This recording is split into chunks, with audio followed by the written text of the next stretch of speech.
My name is Amanda, and I never imagined betrayal could arrive dressed as grief. The day of my brother's will reading felt like standing at the edge of a cliff. Every word the lawyer spoke could either hold me up or push me over. The office smelled of old books and dust, a place where truth should have lived. I sat in the corner, my palms damp against my skirt, watching the others, faces that weren't mourning, only calculating. My cousin leaned back smugly, my aunt whispered behind her hand. None of them had been there during his final days, yet they came hungry, expecting pieces of him in the form of property and money. When the lawyer cleared his throat, silence fell sharp.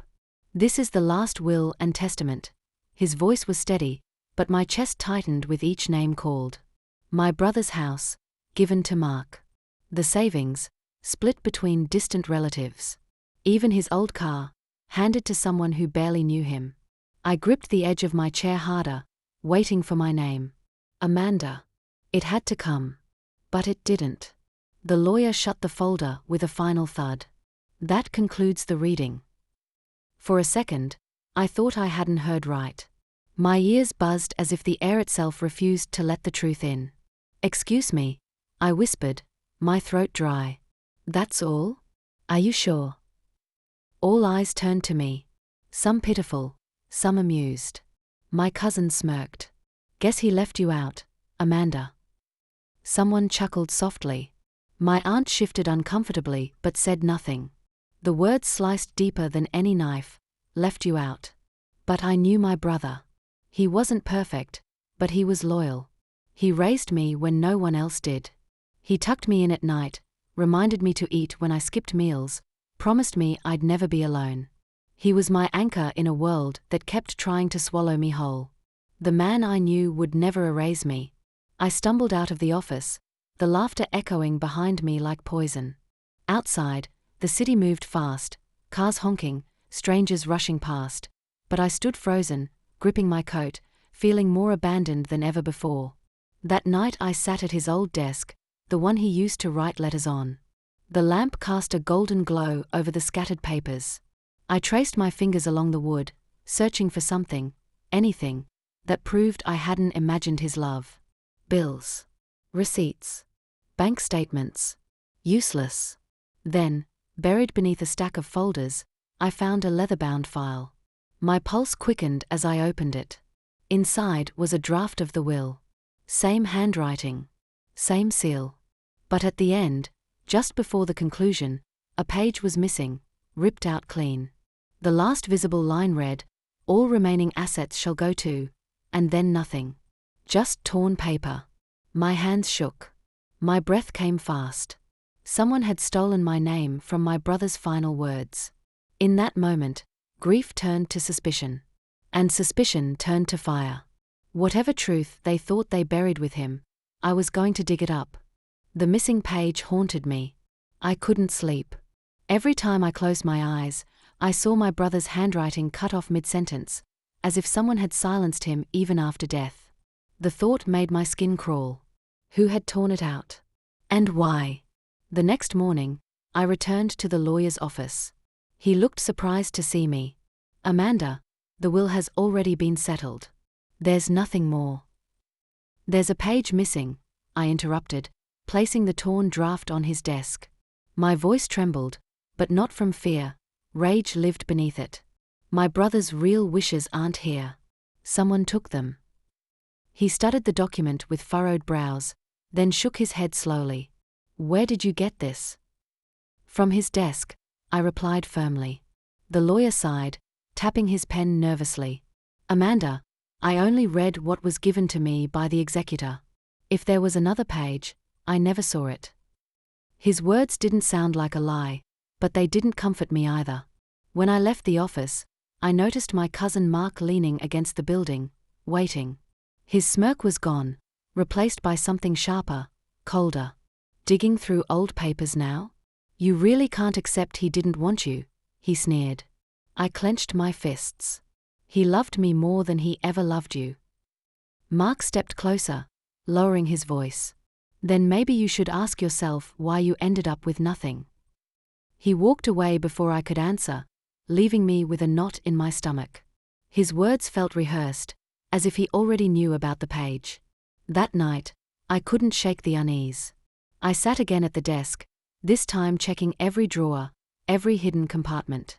My brother used to be cautious, he once told me, the things that matter most should never be left in plain sight. In the bottom drawer, taped beneath a loose wooden panel, I found a small envelope. My hands trembled as I pulled it out. Inside was a single note in his handwriting. Amanda, if you're reading this, it means I didn't get to tell you everything in time. Trust what you know in your heart. The will they show you isn't the whole truth. Look deeper. Tears blurred my vision. He had known something might happen. He had left me a trail. But before I could take a photo of the note, I heard the creak of the front door. My breath caught. I wasn't expecting anyone. I slipped the envelope back under the panel and quietly stood. Footsteps echoed in the hallway, slow, deliberate. Someone was inside the house. Hello. I called out, trying to mask my fear. No answer. Just the sound of a floorboard groaning under weight.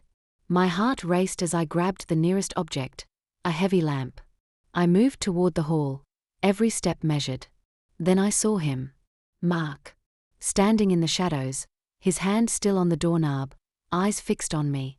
You shouldn't be here alone, Amanda, he said softly. Too softly.